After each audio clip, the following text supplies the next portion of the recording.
आणि एखाद्या पक्षाची संख्या कमी आली जास्त आली म्हणून जास्त आलेल्या पक्षाचाच मंत्री होईल, मुख्यमंत्री होईल असंही काही नाही. त्यामुळं भारतीय जनता पक्षाने जास्त जागा घेतल्या ही एक चांगली बाब आहे महाविकास आघाडी. त्यामुळे त्यांची संख्या कमी व्हायला. तुमच्याबद्दल आणि आबांच्याबद्दल एक कायम अशी चर्चा व्हायची की काहीतरी अंतर्गत शह काटशह चालू असतात.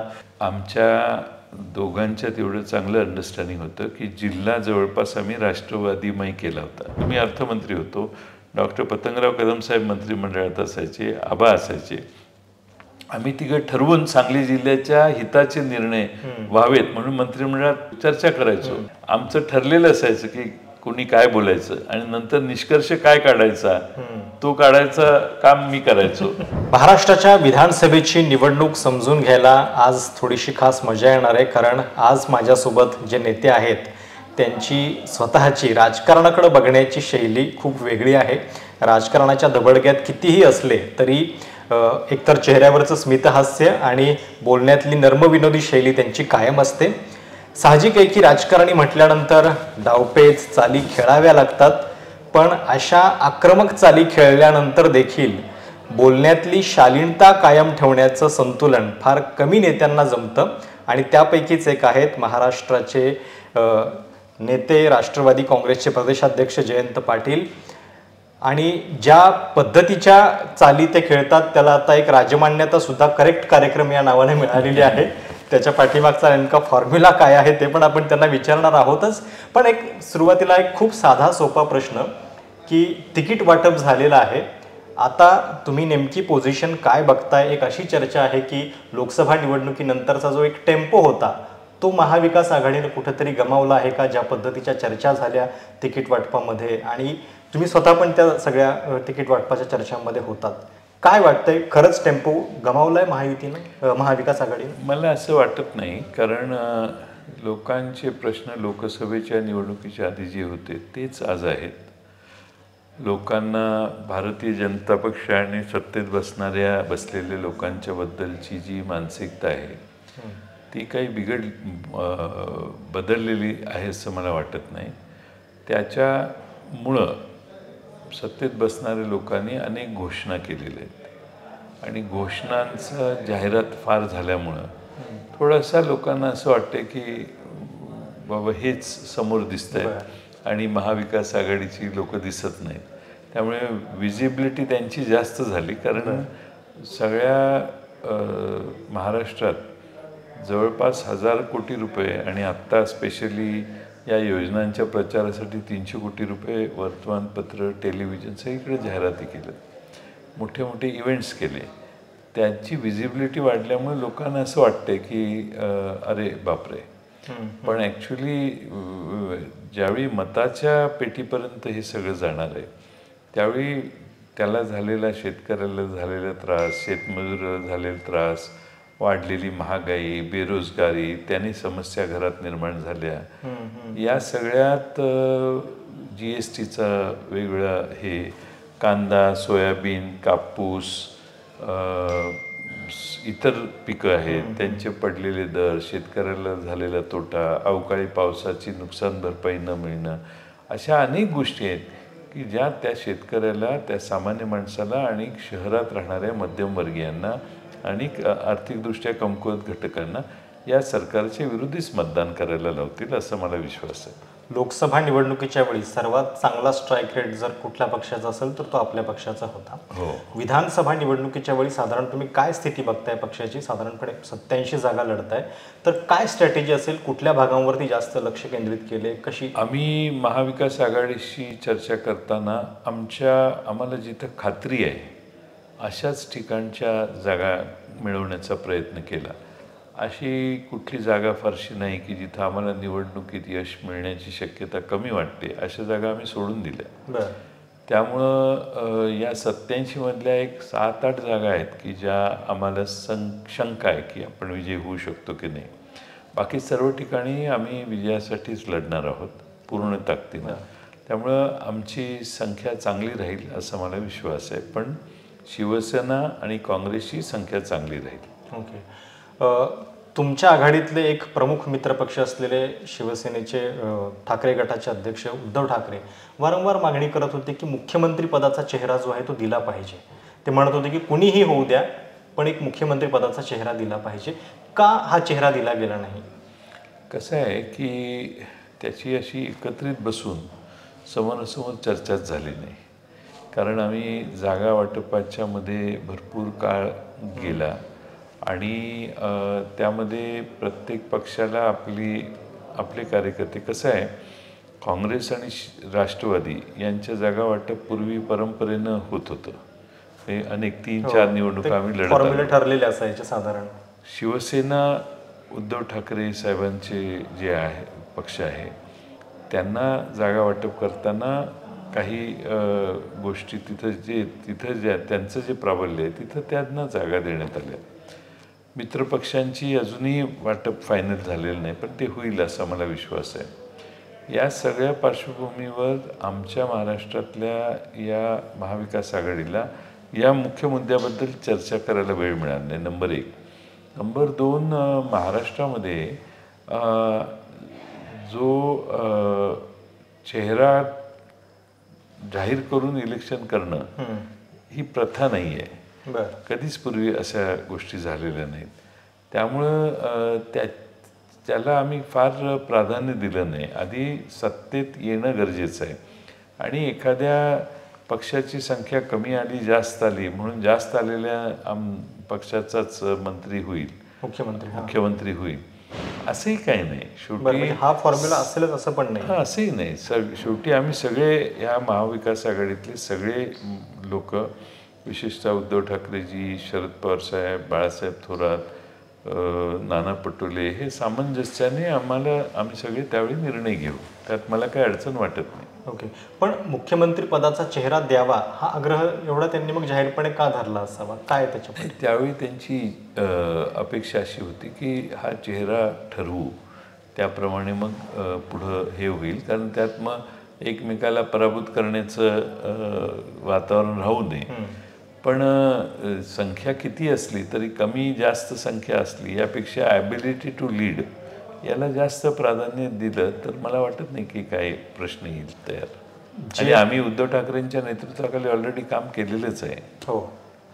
नाही, आत्ता जर सगळ्या पक्षांची स्थिती बघितली तर असं दिसतंय की भाजप जवळपास 148 जागा लढत आहे आणि इतर पक्षांमध्ये सुद्धा त्यांनी आपले उमेदवार पाठवलेत. 12 उमेदवार हे जवळपास एकनाथ शिंदेंच्या पक्षात त्यांनी पाठवलेत आणि अजितदादांच्याकडे 5 उमेदवार, जवळपास 164 जागा ते लढत आहेत.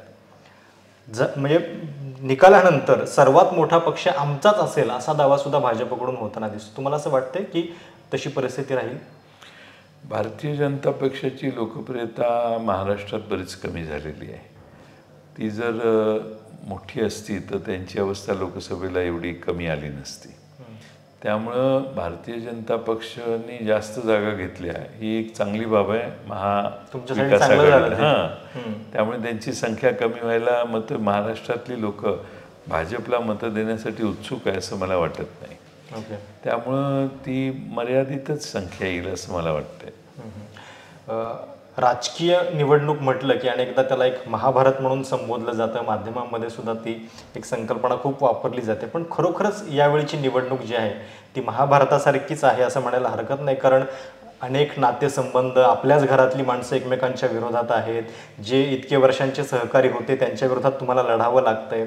तर या अशा निवडणुकीमध्ये तुम्ही ज्यावेळी निर्णय घेण्याची वेळ आली त्यावेळी म्हणजे घरातले लोक सुद्धा शरद पवारांना सोडून गेलेत, तुम्ही त्यांच्या पाठीशी राहिलात, काय नेमकं कारण होतं? एक म्हणजे पवार साहेबांच्या नेतृत्वाखाली आम्ही अनेक वर्ष काम केले, आम्हाला ती सवय आहे. त्यांच्या नेतृत्वाखाली काम करत असताना जो कम्फर्ट आहे आणि त्यांच्याकडून आम्ही अनेक गोष्टी शिकलो, त्या गोष्टी आम्हाला दुसऱ्या कुठल्याही पक्षात शिकता आल्या नसत्या. आणि आम्हाला महाराष्ट्रात स्वर्गीय यशवंतराव चव्हाण साहेबांची परंपरा ही, त्यानंतर अनेक दिग्गज नेते आणि त्यानंतर पवार साहेबांनी पुढं चालू ठेवली. महाराष्ट्र घडवण्याच्या कल्पना, प्रगती करण्याच्या कल्पना, विकासाची कामं करण्याच्या संकल्पना या जेवढ्या यांच्याकडून आम्ही शिकलो तेवढ्या दुसऱ्या कुठल्या मोठ्या नेत्यांच्यात आहेत असं आम्हाला वाटत नाही.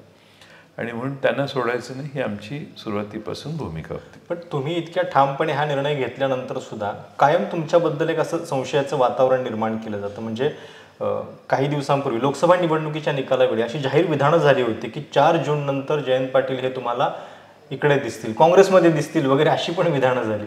का हे होत असावं? कसं आहे, माझे सर्व पक्षातल्या लोकांशी चांगले संबंध आहेत.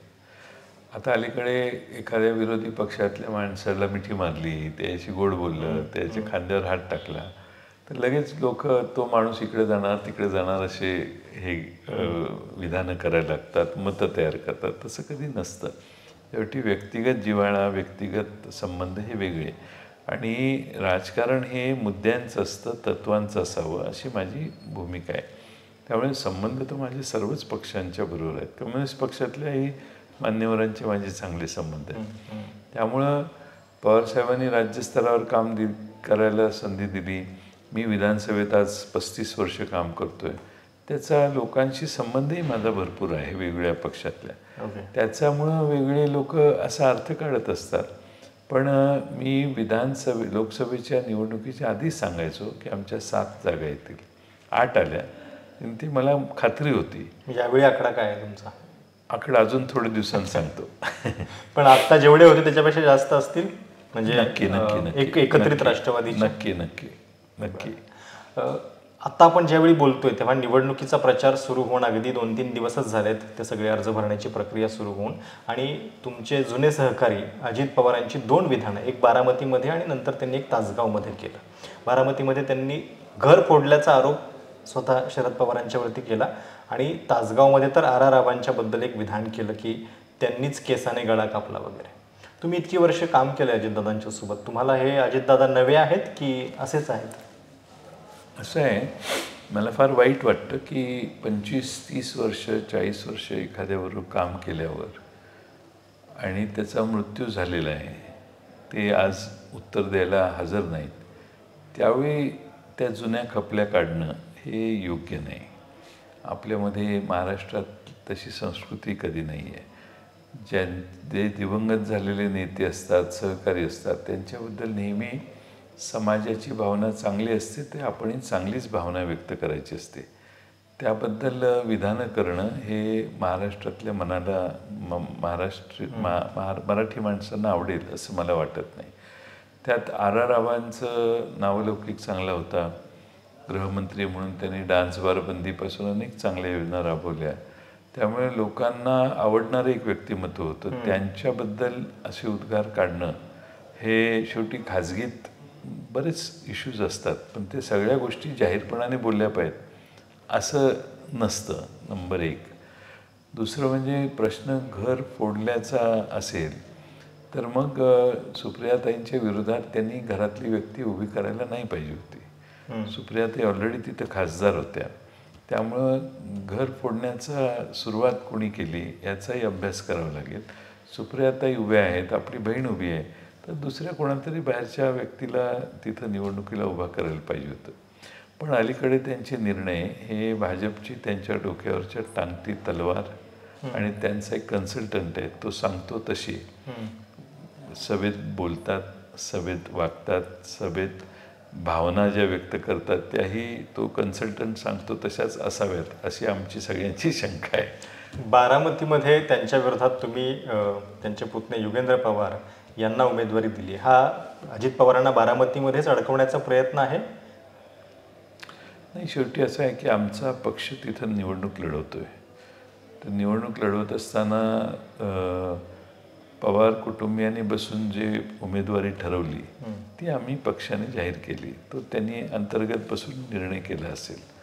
पण युगेंद्र हा चांगला वागणारा तरुण मुलगा आहे, युवक आहे, बोलायला नम्र आहे, वागायला चांगला आहे आणि त्याच्यात काही चांगले स्वभाव पवार साहेबांचे हे त्याच्यात आहेत असं आम्हाला दिसतंय.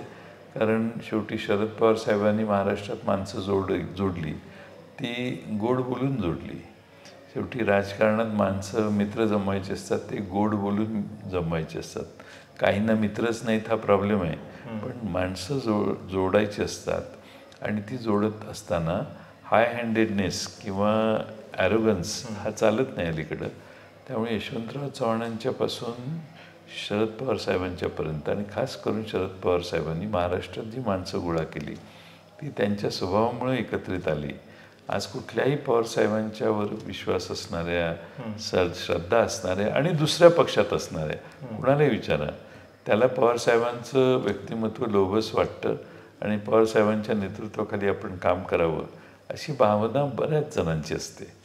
त्यामुळं तेच व्यक्तिमत्व बारामतीकरांना आवडतं असं माझं मत आहे. आणि तशा स्वभावाच्या माणसाला बारामतीकर प्रोत्साहन देतील. लोकसभा निवडणुकीच्या वेळी महाविकास आघाडीवरती एक आरोप झाला की तुम्ही फेक नॅरेटिव्ह चालवलं आणि त्या फेक नॅरेटिव्हला बळी पडला मतदार, त्यामुळं त्यांची पिछेहाट झाली असं त्यांचं म्हणणं आहे. आता एक नॅरेटिव्हची कुठली फेक नॅरेटिव्ह आम्ही चालवली? म्हणजे त्यांचा आरोप आहे की संविधानाबद्दल तुम्ही जे सांगितलं. संविधानाबद्दल आम्ही नाही, भारतीय जनता पक्षाचे उमेदवार असणारे 11 जणांनी अशी विधानं केली भारतात. त्यावेळी अनंतकुमार हेगडे जे आहेत त्यांनी जाहीर केलं की आम्हाला निवडून आल्यावर लोकसभेत डॉक्टर बाबासाहेब आंबेडकरांनी तयार केलेलं संविधान बदलायचं आहे आणि ते बदलण्यासाठी मला निवडून द्या. असे एकटे ते नाही म्हटले, असे 11 उमेदवार त्यांचे बोलले. त्यामुळे त्यांनीच हे नरेटिव्ह त्यांनीच सांगितलं देशात आमचा हा अजेंडा आहे, आमचा हा छुपा अजेंडा आहे. तो काही लोकांच्याकडून उघड मांडण्यात आला आणि संविधान बदलण्याचा प्रयत्न त्यांचा आजही आहे. मी तो दुर्लक्षित करून आपल्याला चालणार नाही. संविधान बदलण्याचा अजेंडा त्यांचा आजही आहे. आजही त्यांना वाटतं की हे संविधान आपल्याला अडचणीचं आहे. बरं, या निवडणूक दुसरा कुठला नरेटिव्ह? या निवडणुकीमध्ये विशेषतः म्हणजे विधानसभेच्या 2 फॅक्टरची खूप चर्चा आहे. एकतर जरांगे फॅक्टर, त्यांचं नेमकं काय कुणाला फायदा होतोय, ती जी मराठा आंदोलनाची हवा आहे ती नेमकी कोणाच्या शेडामध्ये जातीये याची खूप चर्चा आहे. आणि दुसरी गोष्ट म्हणजे लाडकी बहीण. सरकारचं म्हणणं असं आहे की ती जी निगेटिव्हिटी होती ती या योजनेनं कमी केली आहे. तुम्हाला तुमचं आकलन काय सांगतं, या 2 गोष्टींचा परिणाम या निवडणुकीत कसा दिसेल? नाही, जरांगेंच्या बाबतीत जरांगेंना ह्याच सरकारने बरीच आश्वासनं दिली, ती पूर्ण झाली नाहीत असं त्यांचं जरांगेंचं म्हणणं आहे. आणि त्यामुळं जरांगे हे या सरकारला आश्वासन पूर्ण न करणारं सरकार असं गृहीत धरतात. जरांगेंचे शब्द, जरांगेंना दिलेले शब्द त्यांना पूर्ण करता आले नाहीत, ही वस्तुस्थिती आहे. दुसऱ्या बाजूने लाडकी बहीण म्हणून योजना जी चालू केली ती का चालू केली, तर त्यांना लक्षात आलं की आपलं सरकार आता काही येत नाही. 31 लोकसभेच्या जागा जर विरोधात गेल्या तर आपण आता टिकणारच नाही. म्हणून या सरकारने गडबडीत केलेली ही घोषणा आहे आणि ती योजना व्यवस्थित चांगली राबवता आली असती, पण यांनी त्याचा सार्वत्रिकरण करायचा प्रयत्न केला कारण त्यांना पैसे वाटायचे होते. आमचं सरकार आल्यावर या योजनेला योग्य स्वरूप देण्याचं काम आम्ही करू आणि या महाराष्ट्रातल्या महिलांना अधिक चांगली सुविधा. सगळ्यात त्यांच्यासमोरचा प्रश्न आहे की घरातनं बाहेर गेलेली आपली बहीण ही सुरक्षित परत येईल का, आपली मुलगी परत येईल का, ही प्रत्येक आईवडिलाला समस्या झालेली आहे. कारण कायदा व सुव्यवस्थाच महाराष्ट्रात राहिलेली नाही. अनेक ठिकाणी बलात्काराची वारंवार होणारे प्रकरणं, लहान बालकांच्या शाळेत जाणाऱ्या मुलींच्यावर होणारे अत्याचार, हे सगळे जर बघितले तर महाराष्ट्राची दुर्दशा यांनी केलेली आहे. आमचं सरकार आल्यावर आमच्या बहिणींना, कुठल्याही मुलीला महाराष्ट्रात तिच्या केसाला धक्का लावायची हिंमत कुणाची होणार नाही असे कडक कायदे आम्ही करू.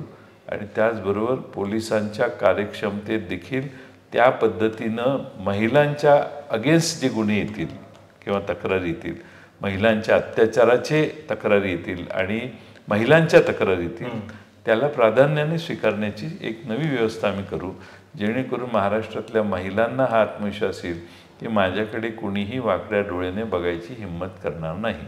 ही व्यवस्था आम्ही महाराष्ट्रात तयार करू. थोडंसं मुलाखतीच्या शेवटाकडे, ज्या पद्धतीचा फॉर्म्युला महाविकास आघाडीमध्ये आता फायनल झाला आहे तो समाधानकारक आहे आणि जागा वाटपाच्या दरम्यान ज्या काही चर्चा झाल्या, ज्या नको त्या बातम्यांची चर्चा झाली, तर ते थोडंसं टाळता आलं असतं? नाही, काय शेवटी कसं असतं की उशीर होतोय म्हटल्यावर थोड्याशा काही लोकांनी मतं व्यक्त केली, पण त्याचा काही फार परिणाम होणार नाही. कारण शेवटी आम्ही एकसंघपणाने महाविकास आघाडी म्हणून पुढे जातो आहे आणि ह्या 2-4 दिवसात त्या सगळ्या चर्चा पूर्ण झालेल्या आहेत. त्यामुळं मला वाटत नाही की फारशी कुठं अडचण येईल. करेक्ट कार्यक्रम हा फॉर्म्युला नेमका काय आहे, म्हणजे त्याची तुमची आखणी नेमकी काय असते? म्हणजे टप्प्यात आला म्हणजे तुम्ही कधी ठरवता की टप्प्यात आला? त्याचं साधं गणित असं आहे की एखादी गोष्ट करायची असेल तर ती पूर्ण विचारांती यशस्वी होईल अशाच वेळी ती गोष्ट हातात घ्यायची, काम करायला. नाहीतर त्याकडे बघायचं नाही, दुर्लक्ष करायचं. त्यामुळे जमणार असेल तर करायची आणि करून यशस्वीच करायची. ह्युमन सायकोलॉजीचा एक धडा याच्यात दडलेला आहे म्हणजे थोडक्यात. उगाच आपलं प्रत्येक गोष्टीत हात घालायचे आणि प्रत्येकाची कळ काढायची असं करू नये, अशी माझी भूमिका आहे. आणि त्यामुळं आपल्याला ही साध्य होणार असेल तर नक्की करू, अशी त्यातली मानसिकता आहे. तुम्ही मगाशी बोलता बोलता हे सांगितलं की ज्याच्या जागा जास्त त्याचाच मुख्यमंत्री असेल असा काही फॉर्म्युला नाहीये. तर याचा अर्थ रेसमध्ये राष्ट्रवादी पण आहे आणि तुमच्याकडे पण अनेकदा भावी मुख्यमंत्री म्हणून लोक बघतात. लोक बघतात, पण आम्हाला प्राधान्य आहे ते मुख्यमंत्री होण्याच्या पेक्षा महाराष्ट्रात महाविकास आघाडीचं सरकार आलं पाहिजे. महाराष्ट्रातल्या जनतेला आम्ही जी आश्वासनं जाहीरनाम्यात देऊ ती पूर्ण करण्यासाठी सगळ्यांनी एकोप्याने काम केलं पाहिजे आणि त्यासाठी प्रचंड मेहनत घेतली पाहिजे, ही आमची भूमिका आहे. पण निवडून आल्यानंतर सत्ता आली तर त्यानंतर त्याचा निर्णय घेणं काही फार अवघड नाही. सगळे मिळून आम्ही बसून एकोप्याने निर्णय करू. त्या दिवशी सभेमध्ये पण तुम्ही म्हणालात की हे खूप उठाभाषा काढाव्या लागतात, एवढं सोपं. पण राज्यभर तुम्ही यात्रा केलीत, म्हणजे बऱ्याच मतदारसंघामध्ये जाऊन आलात. काय नेमकं दिसलं तुम्हाला थोडक्यात? म्हणजे राज्यामध्ये आत्ता इश्यूज मोठे काय आहेत आणि ते निवडणुकीत कसे रिफ्लेक्ट होतील? जवळपास 70-75 मतदारसंघांना स्पर्शून आम्ही आमचा दौरा केला. एक सगळ्यात मोठा विषय म्हणजे महागाई. प्रचंड माणसं बेजार झालेली आहेत महागाईला. दुसरा मोठा विषय म्हणजे घरात आमच्या बेरोजगारी वाढलेली आहे. तरुण मुलगा आहे, त्याला काम नाही, ही फार मोठी समस्या आहे. बेरोजगारांचं प्रमाण महाराष्ट्रात फार वाढलेलं आहे. लोकांना असं वाटतं की आपल्या महाराष्ट्रातले सगळे गुंतवणूक परराज्यात जायला लागली, गुजरातमध्ये जायला लागली. ही फार मोठी युवकांच्या मनात नाराजी आहे. आणि ह्या सरकारने घोषणा केल्या त्यातली कुठलीच गुंतवणूक आली नाही. नुसत्या त्या डावोसला गेले, त्याचं बिल पण न भागवताही आले. आणि त्यामुळं महाराष्ट्रात बेरोजगारीची समस्या वाढलेली आहे. तिसरं म्हणजे शेतकऱ्यांची समस्या फार वाढलेली आहेत. सोयाबीनचे दर 3200 रुपयाला गेलं सोयाबीन. कांद्याचे दर वाढून दिले नाहीत त्यांनी. पलीकडे कापसाचे दर वाढले नाहीत. त्यात आता 22 लाख गाठी काल परवा कापसाच्या आयात करायचा निर्णय केंद्र सरकारने घेतला. म्हणजे आता कापूस सुद्धा झोपणारच. तसं केळी उत्पादकांचे प्रश्न आहेत, संत्री मोसंबी उत्पादकांचे प्रश्न आहेत. त्यामुळं या महाराष्ट्रात धानाच्या शेतकऱ्यांच्याही काही समस्या आहेत. त्यामुळं या महाराष्ट्रामध्ये कुठला शेतकरी समाधानी आहे असं नाही. आणि खताच्या किमती वाढल्या, त्यामुळं ऊस उत्पादकांपासून सगळे प्रचंड नाराज आहेत. इतक्या बेसुमार खताच्या किमती वाढलेल्या आहेत आणि सरकारने त्याच्यावर GST लावलं आहे. तुम्ही अवजारं कुठलीही शेतकऱ्याने घ्यावेत त्याला GST भरावाच लागतो. त्यामुळे GSTने हे सरकार श्रीमंत झालं आणि देशातला आणि राज्यातला सामान्य माणूस गरीब झाला, असं चित्र आज तयार झालेलं आहे. ओके. एक लढाई तुम्ही कोर्टामध्ये पक्षासाठी सुद्धा लढताय, तर एक वारंवार असं बोललं जातं की कदाचित नंतर हे दोन्ही गट एकत्रित येतील म्हणून वगैरे, अशी काही शक्यता तुम्हाला दिसते? मला नाही वाटत एकत्रित येण्याची आवश्यकताही लागेल आणि येऊ शकतो आम्ही, कधीच येणार नाही. कारण आता मतमतांतर आहे, ते वेगळ्या दिशेने गेलेत. आम्ही आमच्यावर जे राहिलेत ते शाहू फुले आंबेडकरांचा विचार मानणारेच आमच्यावर राहिलेत. ज्यांनी भारतीय जनता पक्षाचा विचार मान्य केला, शरण गेले, ते गेले तिकडं. त्यामुळे आमची लढाई आता त्यांच्यावरच बऱ्याचशा मतदारसंघात आहे. त्यामुळे ते आणि आम्ही एक होऊ हा प्रश्न नाही. सगळ्यात महत्त्वाचं म्हणजे आम्हाला कोणाची बाहेरच्यांची मदत घ्यायची गरज लागणार नाही. आमचीच महाविकास आघाडीची मेजॉरिटी येईल. नवाब मलिकांच्या उमेदवारीबद्दल जे झालं त्याच्याबद्दल तुम्हाला काय म्हणायचं? म्हणजे ज्या भाजपने एवढा खुलेआम विरोध केला होता, दाऊदशी संबंध जोडला होता. देवेंद्र फडणवीसांनी महाराष्ट्राच्या विधानसभेत आणि बाहेर हसन मुश्रीफांच्यावर आरोप केले, भाजपनेच आरोप केले. नवाब मलिकांच्या देवेंद्र फडणवीसांनी आरोप केले. हो. नवाब मलिक हे देशद्रोही आहेत म्हणून त्यांच्यावर गुन्हा दाखल केला. त्यांच्यावर ड्रग्सच्या सगळ्याच गोष्टी तुम्हाला माहिती आहे, महाराष्ट्राने ते उघड्या डोळ्याने बघितले. नवाब मलिक भारतीय जनता पक्षाला एवढ्या अडचणीत आणत होते की भारतीय जनता पक्षाने जाणीवपूर्वक त्यांच्यावर कारवाई केली, असे आमची त्यावेळी भूमिका होती. आज दुर्दैवाने 70,000 कोटीचा घोटाळा प्रधानमंत्र्यांनी त्याची भोपाळवरून वाच्यता केली. राज्य सहकारी बँकेतला MSC बँकेतल्या घोटाळ्याची त्यांनी वाच्यता केली आणि लगेच 4 दिवसांनी अजित पवारांना राज्याचे उपमुख्यमंत्री यांनी केलं. त्यात कोणाकोणाला घेतलं? हसन मुश्रीफांना घेतलं. ज्यांच्यावर वेगवेगळे आरोप आहेत त्या सगळ्यांना मंत्रिमंडळात घेतलं. म्हणजे भारतीय जनता पक्ष हा आपल्या तत्व सोडून काम करतो आता. आणि जुना भारतीय जनता पक्ष अटल बिहारी वाजपेयींचा आणि अडवाणींचा आता हा पक्ष राहिलेला नाही हे भारतात सगळ्यांची खात्री झाली. हे जे 400 पार करणारे एकदम 240 वरून थांबले त्याचा तो एक परिणाम आहे ह्या गोष्टींचा. आणि आज नवाब मलिक यांना त्यांचा मित्रपक्ष अजित पवार यांच्या पक्षातून उमेदवारी दिली. आता मला सांगा की प्रचार करणार नाही एवढं म्हणतात ते आता. हे त्याला काय अर्थ नाही. प्रचार करणार नाही मग तुम्हाला तो नवाब मलिक प्रचाराला थोडी बोलवतोय. नवाब मलिकना तुमचं तिकीट पाहिजे होतं, विषय संपला. तुमची चिन्ह उभं नाही राहत त्यांच्या विरोधी. नवाब मलिकांच्या ज्यांच्या विरोध तुम्ही केला त्यांच्या विरोधी तुमचं कमळ उभं राहत नाही. याचा अर्थ काय? याचा अर्थ तुम्ही त्यांना मान्य केलं आणि महाविकास आघाडीत ते बरोबर तुम्ही घेतले.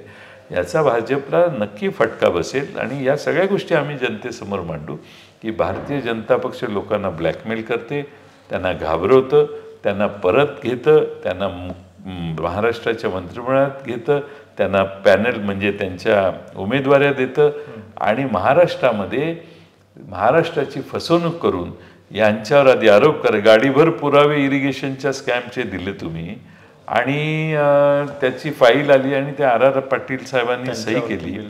तीच फाईल तुम्ही ज्यांच्यावर आरोप तुम्ही केले आणि तीच फाईल तुम्ही ज्यांच्यावर आरोप झाले त्यांना दाखवताय आणि सही कुणी केली हे सांगताय.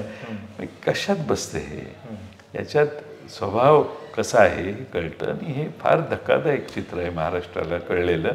आणि त्यामुळं RR पाटलांच्याबद्दल लोकांच्यात आपुलकी आहेच. पण ठीक आहे, तुमचे मतभेद असतील तर तुम्ही खाजगीत सांगा. पण एखाद्या मृत्यू झालेल्या, दिवंगत झालेल्या, स्वर्गवासी झालेल्या नेत्याच्याबद्दल जाहीरपणाने आपण कधी बोलत नाही. आपली ती संस्कृती नाही आहे. पण दुर्दैवाने अशी विधानं करताना तुम्ही देवेंद्र फडणवीस राज्याचे मुख्यमंत्री म्हणून तुम्हाला काय काय दाखवत होते ह्याची माहिती तुम्ही देता. म्हणजे देवेंद्र फडणवीसांना देखील हे हिताचं नाही आहे. देवेंद्र फडणवीस देखील अडचणीत आले आणि यांनी सगळ्या महायुतीची अडचण निर्माण केली. 70,000 कोटीचा आम्ही आरोप कधी केला नाही. आरोप भाजपने केला. ज्यांच्याबरोबर केले त्यांच्यावरून निवडणूक लढवताना निवडणूक सुरुवात झाली आणि त्यांनी आपल्याच आरोपाला पुन्हा उजाळा दिला. म्हणजे हे महायुतीच्या दृष्टीने फारसं चांगलं नाही. आबांचा उल्लेख आता झाला म्हणून मागे पण तुम्ही एका सभेमध्ये हे सांगितलं होतं. पण तुमच्याबद्दल आणि आबांच्याबद्दल एक कायम अशी चर्चा व्हायची की काहीतरी अंतर्गत काटशह चालू असतात. तुम्ही एकमेकांच्या म्हणजे जिल्ह्यातले नेते असल्यामुळे साहजिक आहे की ते बांधाला बांध असलं की जास्त भांडण असतं. तसं काही होतं काय नेमकं तुमचं? कसं आहे, आमच्या दोघांच्यात एवढं चांगलं अंडरस्टँडिंग होतं की जिल्हा जवळपास आम्ही राष्ट्रवादीमय केला होता. मी जिल्ह्यातलं काम त्यावेळी बघायचो आणि ते राज्यात महाराष्ट्रभर फिरायचे. त्यामुळं आमच्यात लोक समजतात मतभेद होते तशी मतभेद नव्हते. आणि आबा वरिष्ठांना काय सांगत होते की आम्ही कधीच एकमेकाच्या विरोधी तक्रारी करायचो नाही आणि एखादी गोष्ट असेल तर आम्ही एकमेकाशी बोलून प्रश्न संपवायचो. त्यांनी माझ्या मतदारसंघात मी त्यांच्या मतदारसंघात कधी एकमेकाला विरोध केलेला नाही. आणि त्यामुळं महाराष्ट्रामध्ये आबांना महाराष्ट्रभर फिरता आलं त्यावेळी आणि आम्ही जिल्ह्यातही राष्ट्रवादीची मेजॉरिटी टिकवण्यात आम्हाला यश आलं. त्यामुळं बाकीच्या सगळ्या ज्या चर्चा आहेत त्या अवांतर चर्चा आहेत. आम्ही शेवटी एकत्रितपणानं मला गृहमंत्री, त्यांचा राजीनामा झाला, मला गृहमंत्री व्हा म्हणून आग्रह झाला. त्यावेळी गृहमंत्री होण्याच्या आधी मी एका लग्नात आबांची भेट झाली माझी विट्याच्या जवळ.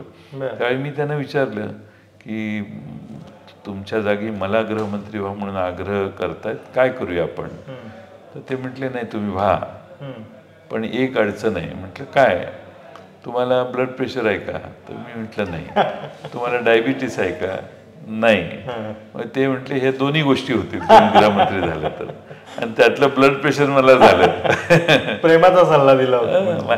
आमचे फार चांगले संबंध होते. आता काही लोक काही बोलतील, काही सांगतील, पण तशी आम्ही एकमेकाचा मत्सर कधी केला नाही. आणि दोघांनाही पवारसाहेब मंत्रिमंडळात घ्यायचे ना, त्यामुळे एकमेकाच्या विरोध बोलण्याचा आणि वागायचा काही प्रश्नच नव्हता. उलट मी तुम्हाला अशी अनेक उदाहरणं सांगतो. मी अर्थमंत्री होतो, डॉक्टर पतंगराव कदम साहेब मंत्रिमंडळात असायचे, आबा असायचे.